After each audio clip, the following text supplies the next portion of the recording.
Syntax. So what is syntax? Now in syntax, we study those rules and principles that describe how we organize words into phrases and phrases into larger units. And what are those larger units? Clause. Clause is one large unit. Sentence is another large unit. And sentence is also known as the largest unit in syntax. So we are talking about rules and principles. What do we mean by rules and principles? We are talking about how words they come together and form a phrase, how words they come together and form a clause, and how words come together and they form a sentence. So when words they come together and form either phrase, clause or sentence, there must be some rules, there must be some principles, and these rules and principles they fall under a system. So syntax is a system. When we look at the definition of linguistics, we find linguistics is a scientific study of language. Now, when we talk about scientific study, then again we are talking about a system. So in this system, we are talking about these rules and principles, how they formulate a phrase, how they formulate a clause, how they formulate a sentence. Now, word order also follows these rules and principles. In certain languages, word order is rigid. Word order is fixed. For example, English language. In English language, the basic word order is subject, verb, and object. Now, if you change the position of subject and object, for example, John loves Mary. Now, in this construction, John is the subject and Mary is an object. Now, if you change their position and if you place Mary at the subject position, then Mary will become a subject. So, John loves Mary is not Mary loves John. And if you put verb in the last in this basic word order, like John, Mary, loves, then the entire construction will become not grammatical, ungrammatical. So this is one example of rules and principles, and this is one example of system with reference to the English language. Now, when we talk about phrase, clause, and sentence, then there are some observations as well. And what are these observations? First, we talk about clause. A clause is a unit of grammatical organization next below the sentence in rank. And in traditional grammar said to consist of a subject and predicate. So in a sentence, you can have more than one subject, more than one predicate. But when it comes to clause, then a clause has only one subject and one predicate. This is the difference between a clause and a sentence. So when we say John loves Mary, there is a subject, John, and a predicate, loves Mary. Now, this is a sentence, but this is also a clause. Why? Because this sentence, John loves Mary, has one subject and one predicate. So this is one difference that we have in a clause and a sentence. Now, when we talk about syntax, then syntax is not equal to grammar. That means traditional grammar. Now, what is the difference between a traditional grammar? A traditional grammar is prescriptive. Now, what is prescriptive? Prescriptive is like a prescription. When do you get a prescription? You get a prescription once you meet a doctor. Then doctor advises you, writes few medicine that you should take, you should not take, you should do, you should not do. Now in traditional grammar, we find lots of do's and don'ts. Do this, do that, without describing why we should do that, why we should not do that. So this is the difference between traditional grammarians and linguists, that linguists do not see grammar in a prescriptive sense. This is one thing. Instead, linguists, they focus on scientific description. So again, this word scientific is important here. Objective description, systematic description. And when linguists, they try to define grammar, they say that grammar is stored linguistic knowledge in the brain of an individual, which enables him, her to produce well-formed, that is grammatical sentences in his oblique her mother tongue. So not necessarily in a standard or prestige variety. Chomsky refers to as competence. So this ability to produce well-formed sentences is known as competence by Chomsky. Now, when you say or when you claim that I am a competent speaker of a language, one thing is understood, you are talking about your mother tongue. Now, in India, all of us are competent speakers of at least one language, that is our mother tongue. My mother tongue is Hindi. There is a possibility that your mother tongue is Dogri, Kashmiri, Bhadarwahi, Saraji, Punjabi, or any other. So one thing is sure, that you know which construction is well formed in your mother tongue. That means if someone says something, then you can very easily understand that person, that it is a grammatical construction or not, it is well formed or not, irrespective of the fact you are not able to find out which is noun, which is verb, whether it is a transitive verb or intransitive verb, which is adverb, which is adjective, which is a relative clause. But you know well formed sentences, you know that a particular statement utterance is well formed or not. This we are sure, at least for our mother tongue. How? Because of our stored linguistic knowledge in the brain, that is of our mother tongue. But at the same time, when it comes to Indians, they are also competent in other language as well. For example, English. When it comes to Indians, most of the Indian speakers of English language, it is their second language. And what do I mean by second language? I mean that they have learned this language in a formal setup, in a formal institution, like school. So once they joined formal school, then they learned English language most of the time. Like you learned English language through proper formal schooling. I learned English language through proper formal schooling.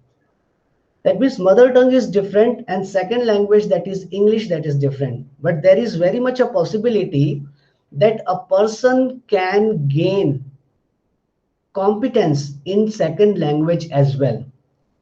Like his or her mother tongue, and the person will be able to tell whether a sentence is well formed or not. So you need to understand that when we talk about syntax, we are not actually talking about traditional grammar, that I am going to tell you these are the rules you need to follow if you want to construct a well-formed sentence. I'm not talking about that, but I am talking about stored linguistic knowledge, and as a linguist, what justification, what scientific description I am providing for that stored linguistic knowledge. Now here it is a very nice and neat description of how words, phrases, clauses, and sentences are formed. But when we talk about syntax, we are concerned about phrases, clauses, and sentences. The formation of word is the part of morphology. So in syntax, we are not concerned about how individual words they are formed. But in this diagram, in this figure, you can very easily see that how how phonemes they come together, and they make morpheme, and how morphemes they come together and make a word, and how words they come together and make a phrase. For example, two words here, the and bat. The is a determiner and bats is noun, countable noun plural. These two words, they come together and make a phrase. Now, if I ask you a question that which word is important in this phrase, the bats, you will say bats. We are talking about bats. And if I say what is the grammatical category of this word, you will say bats is a noun. So this entire phrase will become a noun phrase because the head word is a noun. If a head word is a verb, then the phrase is verb phrase. If the head word is adjective, then the phrase is adjective phrase.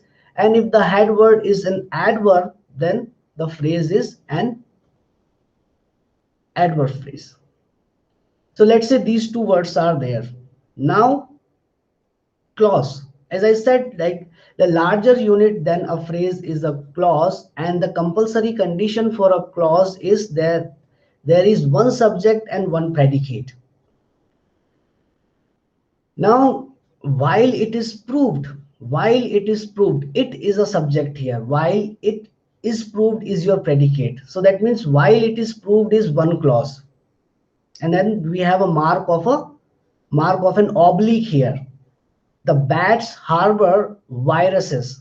Now the bats is another subject and harbor viruses is the predicate. So here we have examples of two clauses. Now there is a possibility that clause may give you a complete meaning and may not give you a complete meaning. When you look at while it is proved, you will say, okay, you have a subject, you have a verb or a predicate, but the meaning is not complete. But when you hear the bats harbor viruses, you say meaning is complete. This is also a sentence. So for a clause, the defining criterion is that it must have a subject and a predicate, not whether it is giving a complete meaning or not.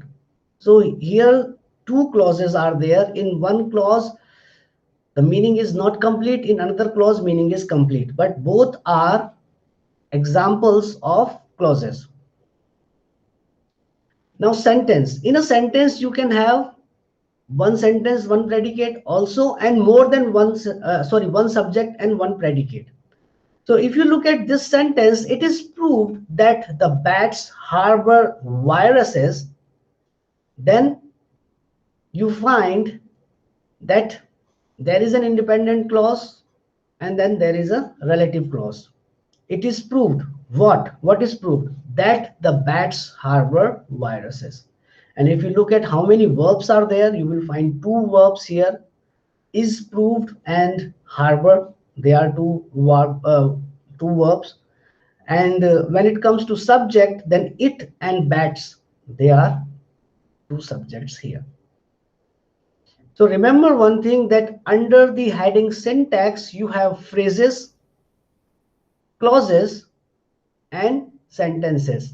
There is also a possibility that in a phrase there is only one word, but that is also a phrase.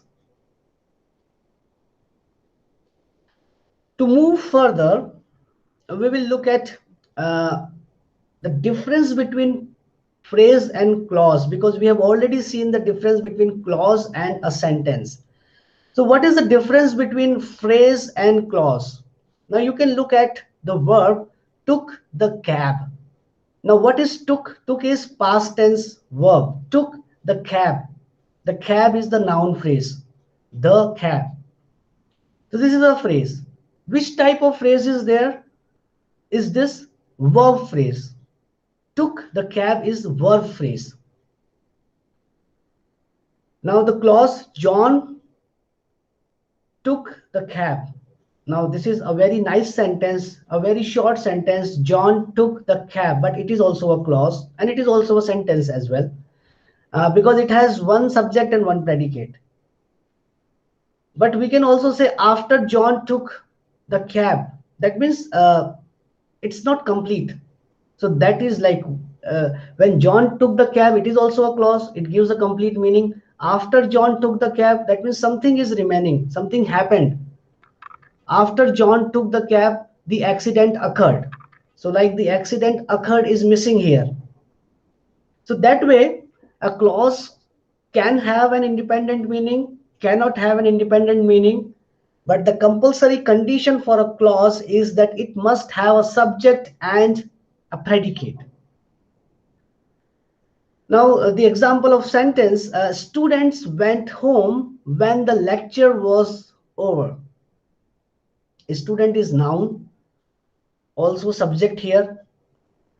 Went home, home is adverb here, went is your verb. And this entire thing, went home, is your predicate. So excluding subject is everything that is your predicate, that is attached to the verb. And this is making the main clause. Students went home. This is the main clause. When is your conjunction.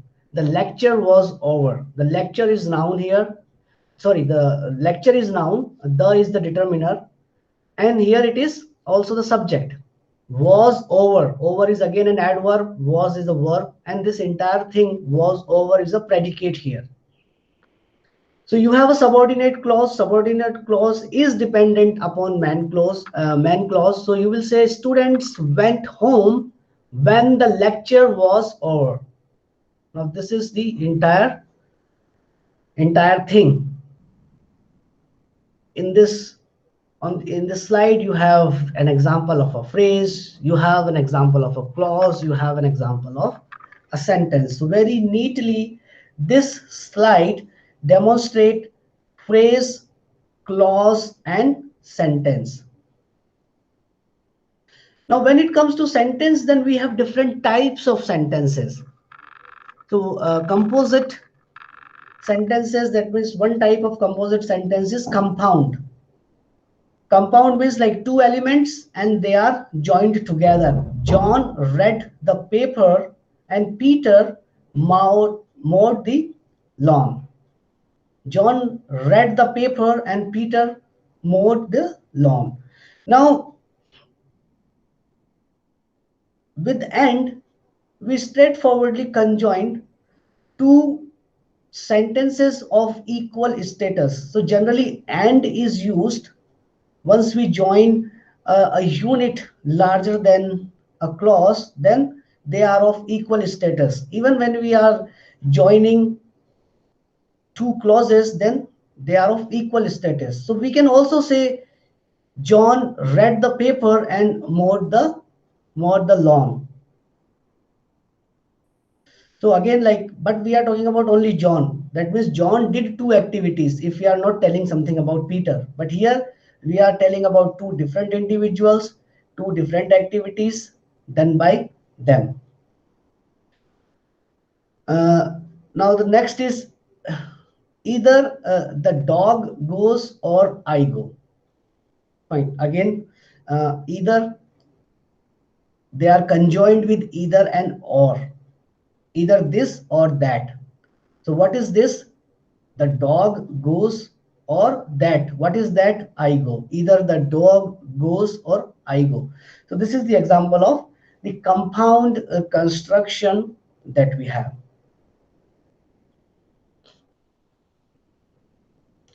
Now you have a complex construction. In complex construction, you have at least one dependent or subordinate clause. In compound, there was no dependent. There was no dependent. Two independent sentences or clauses, they are conjoined. This is the difference of equal status. Here, John read the paper is also independent. Peter mowed the lawn is also independent. Both are the clauses of equal status. But when it comes to complex construction, one clause is subordinate. So when we say John knew that his time was up, John knew is independent clause, and the subordinate clause is that his time was up. So John knew something, and if I ask what is something here, you will say that his time was up. That is something. So this is again a complement subordinate clause. One independent clause, one subordinate clause. When we talk about complex, then there must have at least one dependent or subordinate. Now another example, Peter, who had never seen a gun before, froze to the spot. So froze to the spot here meaning like out of fear.